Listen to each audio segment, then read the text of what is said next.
morning, Sapna. Good. How are you?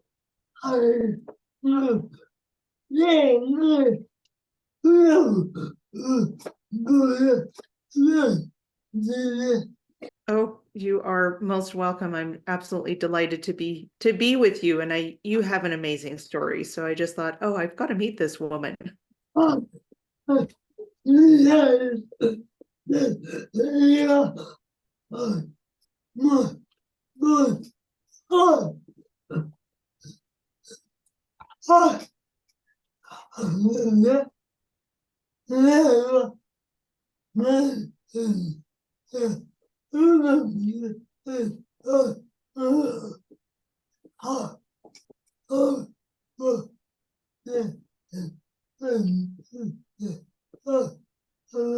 I come from a family of four. I am the oldest. There are two boys and two girls. My sister is the youngest, so the boys were in the middle. So the younger of my two brothers passed when he was 23. And unfortunately, that occurred when he was just completing his degree. He was just actually getting ready to apply for medical school. And he actually was injured quite badly in a motor vehicle accident. He was a passenger. His friend was driving. But unfortunately, he sustained quite a severe head injury, and at that time I was in my mid-20s. So that was the first of the events that happened in my family that affected the men. So that was sort of a bit of a drawn out process. There was litigation involved because his friend was driving. He was charged by the police. So there was a whole set of events that went along with that. And then in 2020, my dad passed away. So during the pandemic, he had a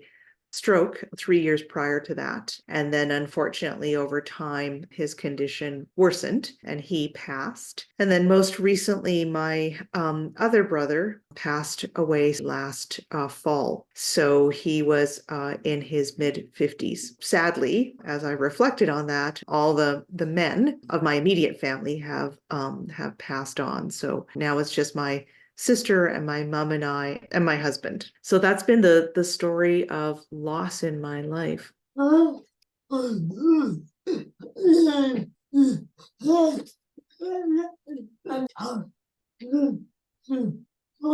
It's interesting because I was reflecting on that. And of course, each loss is very different, right? Because each relationship is very different. I think in the first situation with my younger brother, that was probably the one that was, if I reflect on it, was probably the most traumatic in the sense that it affected my parents, in particular my mom, quite severely, in the sense that I think no parent ever wants to outlive their child. And in particular for my mom, her children are kind of her world, her universe. I honestly don't know how in that first loss I coped, but I had to go back to work. And I worked as a clinical pharmacist, and my clinical assignment was actually in ICU. So I did ask to be transferred because I didn't think I could actually continue to work in that medical service. Talking about it with people that were close to me, getting support, it certainly, I think, shifted my perspective on life, because I think when you experience something that dramatic and that traumatic, a lot of things don't seem to matter anymore. And then I think with my dad,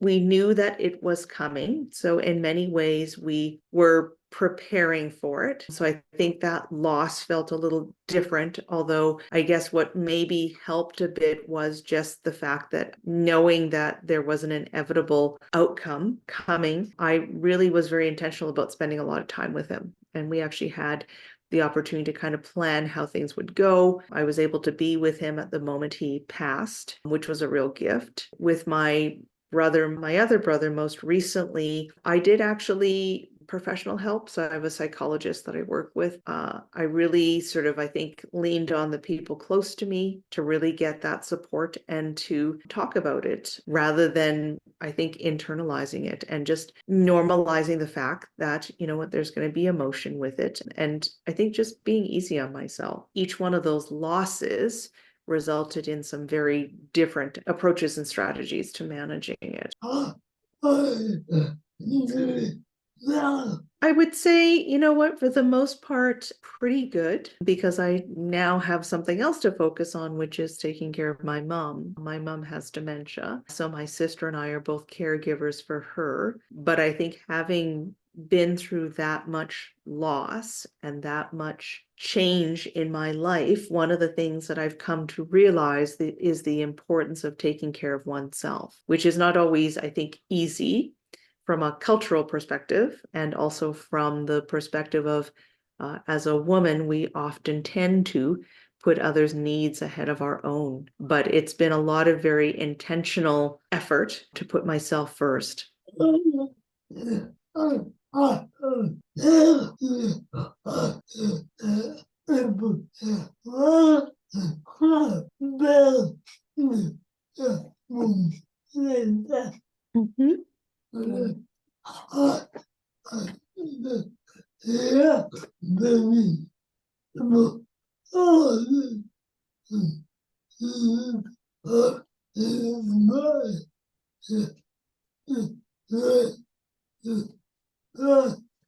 In my career that I realized that there were many situations where I didn't actually have the opportunity to experience good or effective leadership. It happened on a number of occasions. And so I got into coaching quite accidentally when I was in the pharmaceutical industry. And one of my managers in my performance evaluation, when I said, well, I'd like to advance to the next level of my position, what do I need to do? And he said, take a coaching workshop or something, because at the time, our organization had reconfigured its performance evaluation matrix, and one of the competencies was around coaching. I didn't really know a lot about it, but I thought, okay, well, if that's what he thinks would be a meaningful thing to pursue, I did that. I took a workshop and then discovered through this one-day workshop that I was doing a lot of the things that the instructor was talking about. And then I thought, oh, well, she gets paid to do that. So maybe that's something to look into. So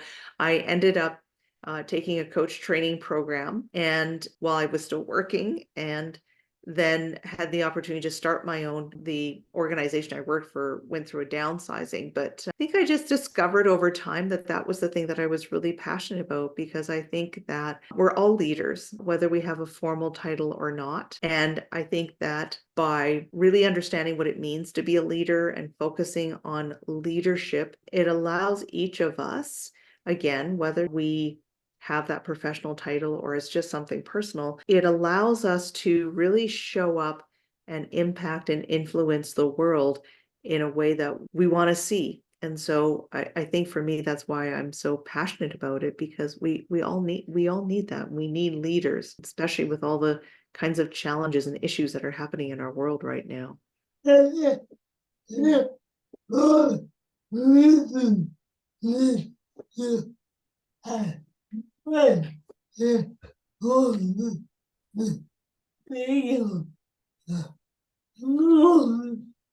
I discovered that coaching was a way that could empower people to make choices about how they wanted to live and to live in alignment with their values. One of the things that I found really meaningful about coaching was that I was able to help people, but in a way that empowered them rather than them feeling like they couldn't do it themselves. And so that to me was really appealing. I think from a leadership perspective, it was about changing the way that leaders led in organizations. And my vision was that we could have businesses and organizations that focused on people, helping them to grow and develop, caring about them, making sure that that was the focus, and that trusting that if they did that, that they could still get the results. Because I think a lot of leadership has evolved a lot from a very sort of transactional kind of approach where leaders are just focused on outcomes and results,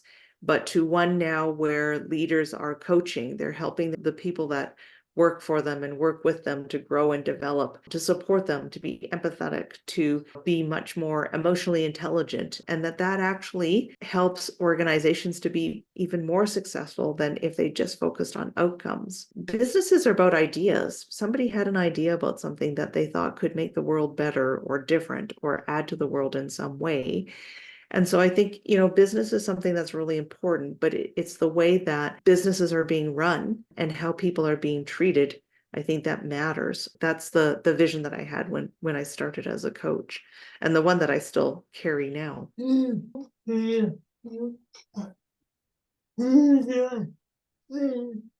Yeah, it's incredibly fulfilling and meaningful. If you find something that you love, you never work a day in your life, right? So that's kind of the place that I'm at, is that I'm really grateful for what I get to do, and it doesn't seem like work, right? It challenges me intellectually. It allows me to connect and meet lots of really interesting and different people. Yeah, every day is different. There's no one day that's the same. So I love it a great deal. Yeah. I want to know.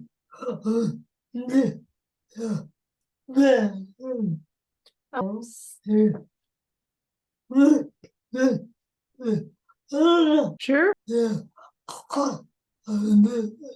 Yeah. Yeah.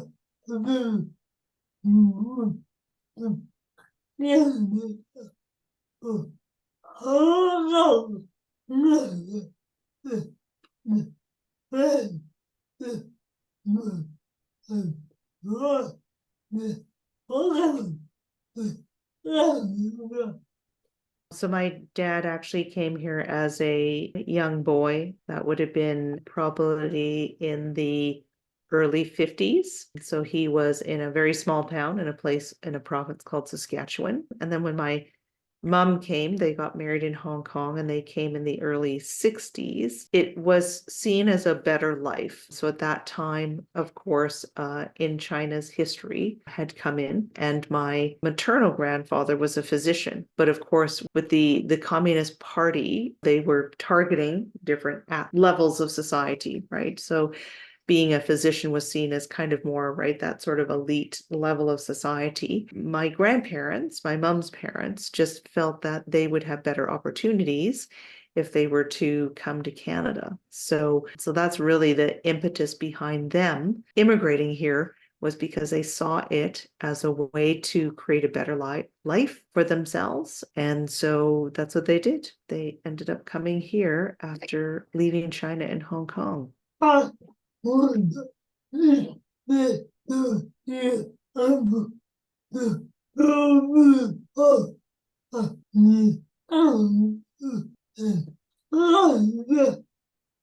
sounds like maybe the question is around what were sort of the challenges that they encountered coming to a new country.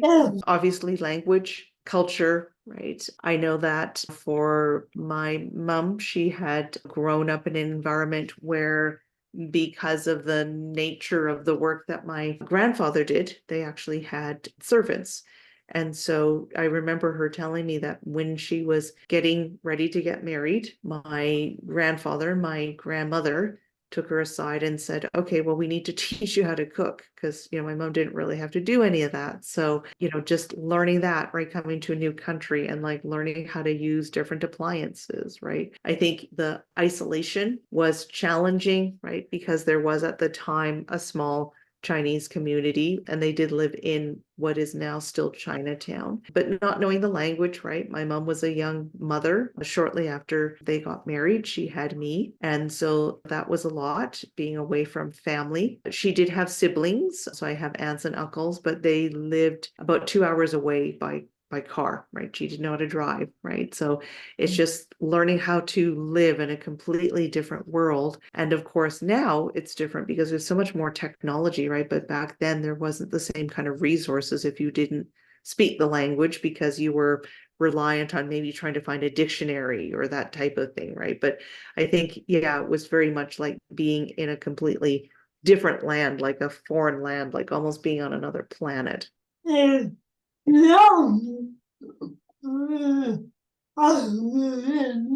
We realize now, certainly after the pandemic, how much loneliness and isolation can impact a person's well-being, right? And in fact, their health, right? And so, yes, right, there was, as I said, a small community, but not a lot. And of course, it took time for her to build those relationships and meet other people.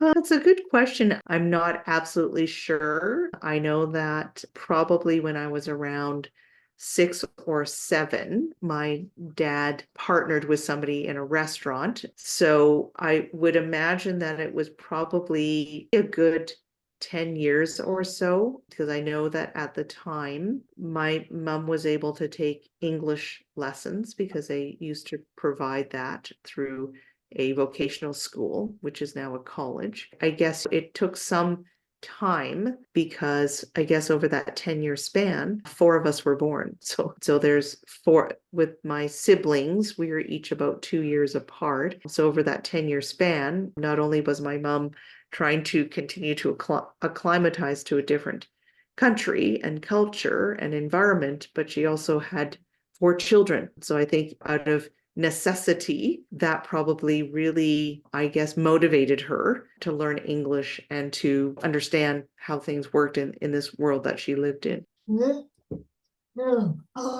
Yeah, I would have to say not a lot. I was born there, but I came when I was 6 months old. So really, I have very little memory of it. But I think for my parents, I would say that, and I'm not sure now, because I mean, obviously, I haven't been back for a long time and I don't know it really well. But I believe that, it is a culture where people are very resourceful. They work hard. There's also, I think, a value around family, and that resourcefulness is translated also into what can I do that will be an idea that will give me an opportunity to make a living. It's a very competitive environment, but I think it's also one that learned to adapt to its environment because, of course, until not that long ago, it was a British colony. Right. So it extracted a lot from the British rule that was there. And also, I think for us, it's also food and fashion.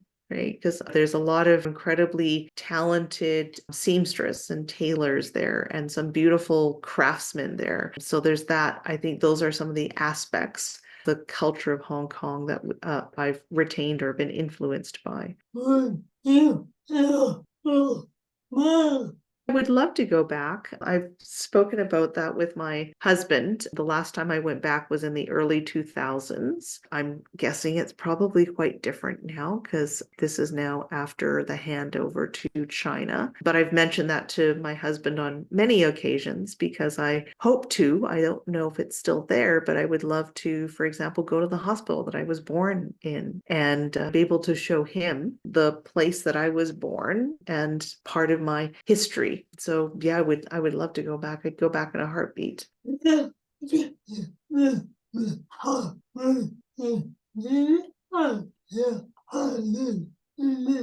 that's a great question, right? Because there's so much now awareness around that. And I would say so many different aspects of identity. So obviously, I identify as a female, right? I identify as heterosexual. I'm married, so I'm a wife. I identify as Chinese. I identify as Canadian. I identify as a coach. I identify as a sister, as a daughter. So it's very mixed, right? I identify as a Calgary, right, which is the city that I live in, that I've lived in my whole life, right? So yeah, so many different identities that I think come to mind, both for me personally, and then also professionally as well.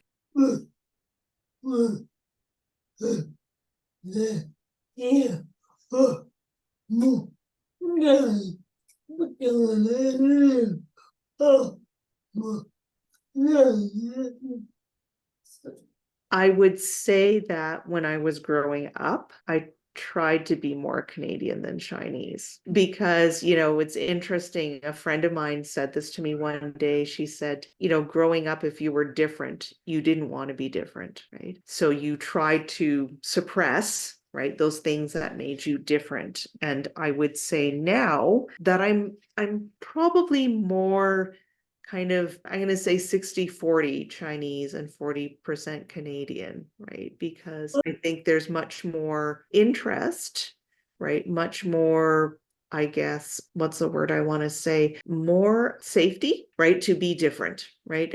Before it felt like it wasn't safe to be different, right? And my mom would always say that, right? She would say, never tell anybody that you were born anywhere except in Canada, right? Like, and actually all my siblings were born in Calgary, right? But I've always had dual citizenship. So it was this, you didn't want to do or say anything that made you different. And now I think it's changing because that really matters to me, right? I'm proud of it and I want to continue to learn more about it, particularly now that, my dad has passed and many of my extended relatives are elderly, right? We don't have a lot of those knowledge keepers in the family that can share those stories, right? Or share with us that element of our culture because it's getting lost. Mhm.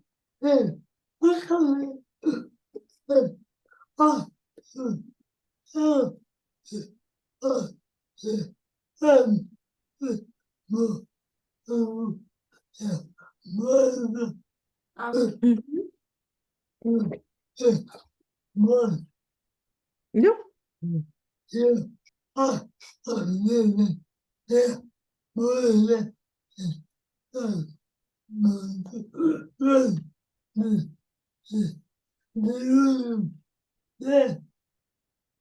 It's, of course, it's hard to say because the difficulty is how do you distinguish that from just the person's behavior, right? And I think when it started to manifest itself was around the time that my dad became sick. So my dad had a stroke in 2017. And I think that's when her behavior started to change. But at first, it was quite subtle. It was kind of saying some strange things or being angry and having outbursts. But then, it was, like I said, it was hard to tell because at the time, she was also being separated from her spouse, right? And he was in hospital and then ended up going into long-term care. But I think in the beginning, looking back, it was some of those behavioral changes that started to signal and be, I guess, the first signs of something happening, right? But again, it's very difficult, right? Because sometimes they can be very subtle. The thing about dementia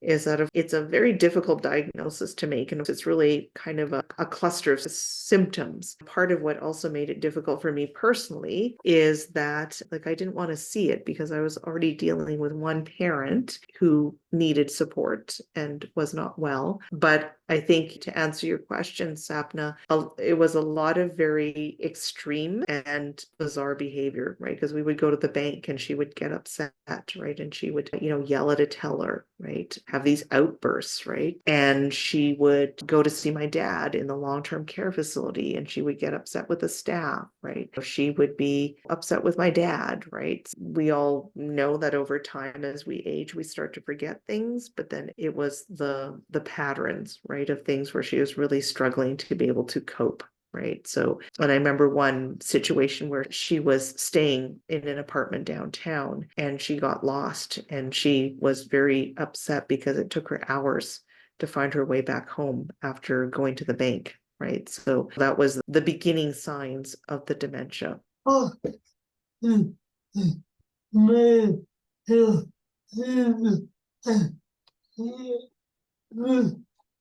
At the time, my brother was still with us as well because, he just said, well, she might need to go to a home, right? And then my sister and I were very sort of sensitive about it in the sense that, well, we didn't really want to do that, particularly because we already had one parent in a facility and we could see that as much as people try to provide as much care as they can, it's not the same as being at home and being with loved ones. I think it was a mixture of anxiety, fear, denial, right? As I said, right, just denying that this was even an issue. The challenge for me, not so much for my sister, because I think she was a little bit more patient, but for me was that I would interact with the behavior and I would interact in a way that was not helpful because I would get quite upset or I would get really angry, right? And I would be upset with her, almost like a parent with a child. And of course, it just wasn't helping, right? Because in reality, she really had very little control over what was happening,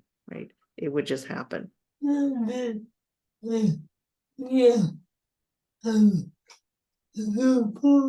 Not a whole lot. Between my sister and my husband helped a little bit. My brother wasn't involved a lot. And it was also difficult because it was over the pandemic. So in the initial stages, there was just a lot of just trying to sort out what was happening at the same time until my dad passed, trying to juggle between the needs of both of them. So a lot of that was actually just falling to me and some of it to my sister.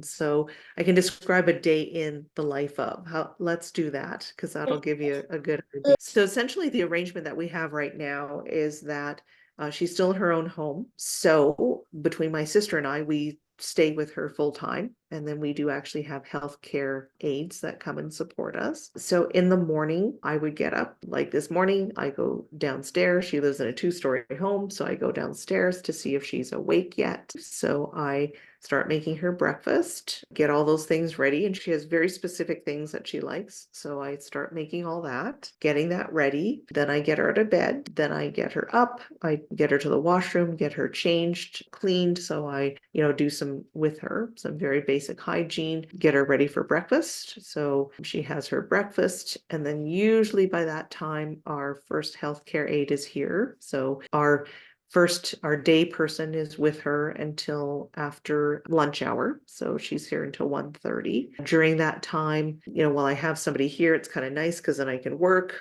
or do other things around the house. And then in the afternoon, I have several hours with her. And then I would be, again, right, toileting her, doing all of that, getting her something to eat if she needs something to eat, just attending to that. And then we have somebody who comes in the evening. So then that means I get her evening meal ready. And of course, during the day, lunch and everything else, I do that. And then in the evening, I get her dinner ready. And then our evening person comes and gets her ready in the evening to go to bed. And then usually she is in bed if everything goes well around 9:30. And then the cycle continues again. And then during the day, she's entertained by watching things on TV. Although we are thinking, now that the weather's getting nice, we'll try and get her outside and maybe give her some walks. So that's like a day in the life of a caregiver.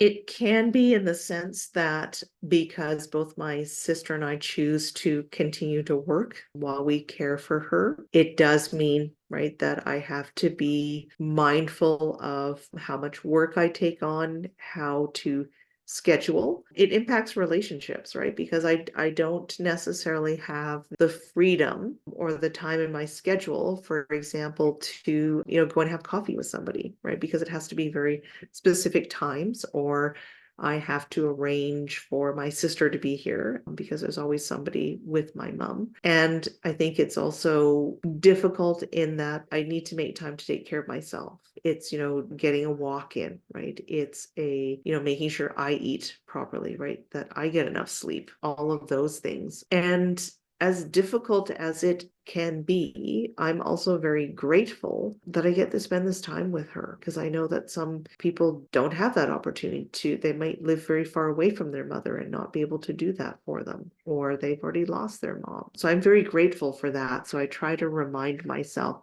of the things that I can be grateful for.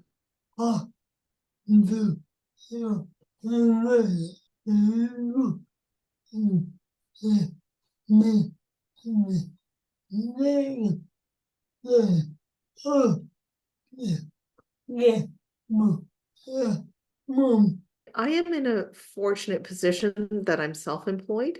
So Mom. my technically my boss is me. So one of the things that I have found is that with my clients that I work with, I have the ability to work from home for the most part. They've been really understanding, right? Because sometimes I might, in the middle of a coaching session with somebody, my mom might wander in, right? Because she doesn't know what I'm doing, right? And she wonders what I'm doing. And I'll just explain to people what's happening. People are extremely understanding. Or if I say, oh, I'm sorry, I just need to step away for a moment, I've got to get the door, or my mom's wandering, so I just got to make sure she's okay. They are extremely supportive and understanding. I'm very blessed for that. I do teach in person as well because I facilitate in person. And in those cases, my sister is able to come and cover for me.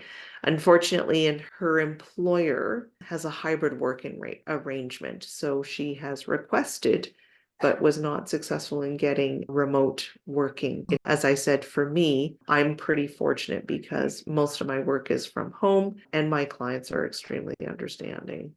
Yeah. Yeah. Yeah. Yeah. Yeah. Oh, oh, oh, mom. Oh, mom. Yeah. Yeah, this is the part that I think makes me quite sad because she was very, very bright. I learned a lot from her because she made the most out of her circumstances. Right. I think she always struggled, regretted that, because of her life circumstances, she didn't get to finish post-secondary education because she was enrolled in university at the time that she got married. But she was always coming up with different ideas, right? She would be able to figure things out. She was very creative. After my parents retired from their business, they were in musical groups. She was, doing lots of different types of folk dancing. She got very involved in Tai Chi. She was asked to teach because she had passed all these exams to be an instructor. She was a very bright, intelligent, engaged individual. It's important for people who don't understand this disease and only see people when they're afflicted by it,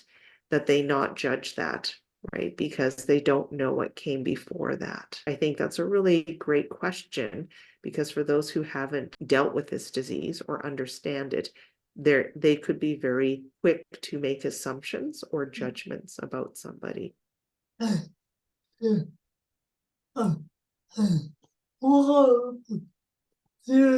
One of the things for me that has been incredibly important is just for me, it's actually been getting outside and moving my body has been really important. So I try and do that as much as I can. I also have a meditation app. So practicing mindfulness has been helpful. Reaching out to people, right? So I have close friends, my psychologist that I can talk to. And I think one of the things that's really important is to be open and honest, with people, right? To be vulnerable because keeping that all inside does not help. I think also as well, so I spoke about this the other day, but finding happiness and joy in the moment, practicing gratitude, right? All the things that we talk about, right? That help us to be resilient, but it's the recognizing that any situation that we find ourselves in, it's all about perspective and how we choose to see it, not being reluctant to ask for help. And help can come in all kinds of different ways. Help can come in asking someone to run an errand for you, right? It can come in if I have dry cleaning, right? I get the dry cleaner to pick it up. Right. I have found, for example, although I love to cook and make everything from scratch, it's okay to have prepared meals, right? There's some great places that make meals that are very much like home cooked meals and you just reheat them. I find, little conveniences like pre-mixed salad is helpful, right? If I don't have to, it saves me a bit of time if I need to do that. And being in community, getting support from, we have the Alzheimer's Society. So getting support from local organizations, connecting with people who understand that can, provide guidance or support is helpful. I'm not really good at it, but taking care of my own needs, right? Making sure that I'm eating healthy, that I'm drinking enough water, right? Getting enough sleep. It's also about reassuring myself that I'm doing the best that I can, because I tend to be very hard on myself, as many people are. Oh, yeah. Oh,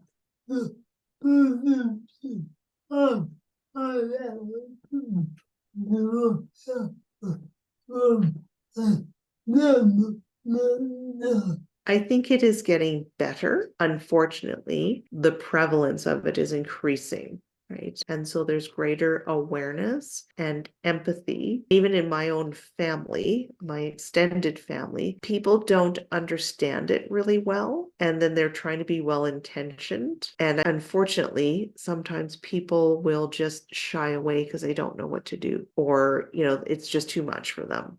Right. So I think for the most part, with service providers, they're quite good, because I think, they understand that they're patient. There's still, I think, a percentage of the population who don't really know what to do with it. And so therefore they just disengage and they disconnect, which is unfortunate because, right, just even having additional support would be helpful, but they're too uncomfortable, right? They just don't know what to do with it.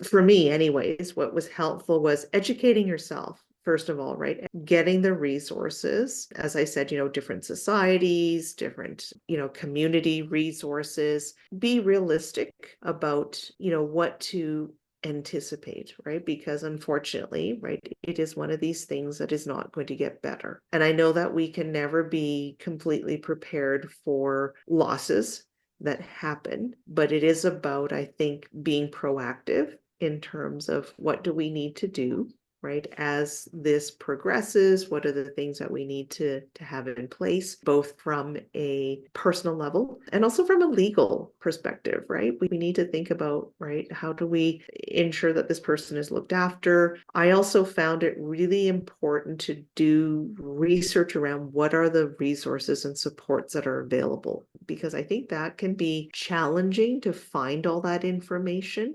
So asking questions, right? Talking to others that, were experiencing this. I found it immensely helpful to be in a group with the Alzheimer's Society and other people that were living with this, because it gives you a sense of support and reassurance, making sure that you take care of yourself as much as you do the other person, not hesitating to ask for help and recognizing that help comes in all kinds of different forms. It's paying for people to do things, right? It's okay to look for conveniences that save you time. Right. One of the things that I think has been really important for me is to be really mindful of my own mental and emotional health. It's even having little mini breaks as well, right? Sometimes it's I get away for half an hour, right? And I sit outside or I go for a quick walk, right? Finding the happiness and the joy in the now. Don't put it off. And I think it is about making peace with that eventual end, right? We live in a society that is so stigmatized and doesn't like to talk about death, but it is an inevitable thing. We're all going to experience it at some point. We don't live forever. And so I think there's something around the acceptance and cultivating a positive relationship with it that actually allows us to live more fully. I really do believe that. God, God, yeah,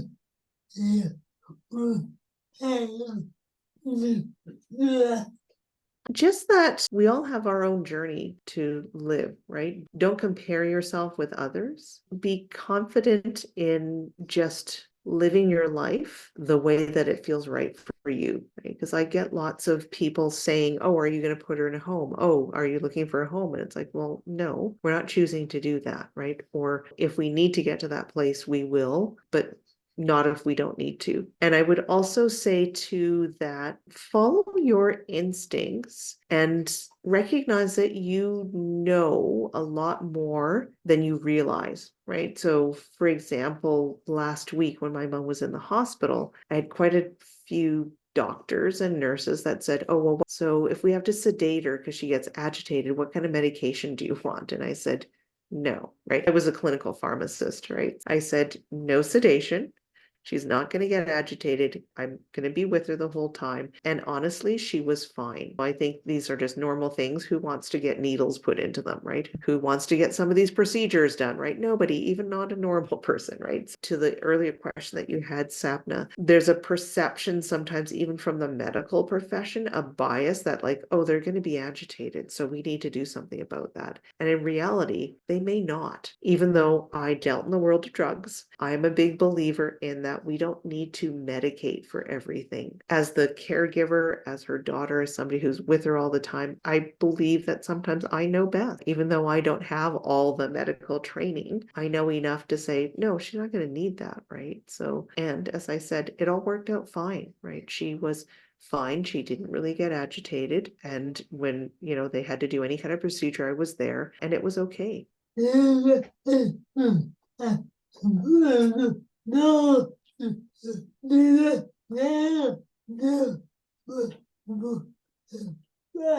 Well, and it was delightful to chat with you, Sapna. All right, thank you. It was lovely to meet you. no, Bye.